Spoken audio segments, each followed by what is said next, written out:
சரி பாருங்க, the initial quantity of milk and water in the ratio of 3:2 respectively. சரிங்களா, இனிஷியலா பார்த்தீங்கன்னா உங்களுக்கு மில்க்கும் வாட்டர் எந்த ரேஷியோல இருக்கு, 3:2 ரெஸ்பெக்டிவ்லி ரேஷியோல இருக்கு. if 20 liters of milk is removed and x liters of water is added. இப்போ 20 லிட்டர் மில்க் என்ன பண்ணிடுறாங்க, வெளியே எடுத்துட்டாங்க. அதுக்கு பதிலா என்ன பண்றாங்க, x லிட்டர் உள்ள வந்து ஆட் பண்றாங்க. சரியா, வாட்டர் ஆட் பண்றாங்க.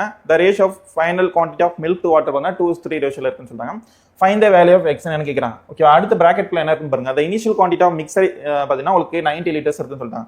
சரி, ஓகே, அப்போ டோட்டலா பார்த்தீங்கன்னா உங்களுக்கு 90 liters இருக்கா. அப்போ டோட்டல் இனிஷியலா 90 liters இருக்கு. இது பார்த்தீங்கன்னா மில்க் டு வாட்டர் பார்த்தீங்கன்னா உங்களுக்கு என்னது 3:2 ரேஷியோல இருக்குன்னு சொல்றாங்க. அப்போ 5 பார்ட் தான் உங்களுக்கு 90 அப்படின்னா உங்களுக்கு என்னது 18 டைம்ஸ் வருமா 1 பார்ட். அப்போ என்ன வரும், மில்க் எவ்வளவு இருக்கு, 54 லிட்டர் மில்கா இருக்கும். உங்களுக்கு வாட்டர் 18 லிட்டர்ஸ் வாட்டரா இருக்குமா,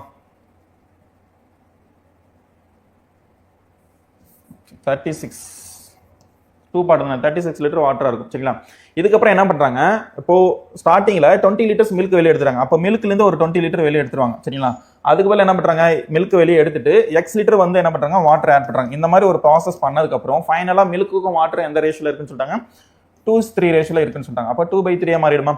இப்போ பாருங்க 54 இருந்து 20 போச்சுன்னா உங்களுக்கு என்னது 34. அப்போ மேல 34 இருக்கும். அது பார்த்தீங்கன்னா ரைட் சைட்ல 2 இருக்கு. அப்போ 2 டேபிள் டேரக்டா கேன்சல் பண்ணிட்டீங்கன்னா 17 டைம்ஸ் வரும். இப்போ திரும்பி கிராஸ் மல்டிப்ளை பண்ணுங்க. அப்போ 51 = 36 + x வரும். அப்போ x ஓட வேல்யூ பார்த்தீங்கன்னா உங்களுக்கு என்ன வந்துடும், 15 வந்துடும். சரியா, இப்போ ஆன்சர் என்னது, ஆப்ஷன் இ தான் என்னது உங்களோட ஆன்சர். சரியா.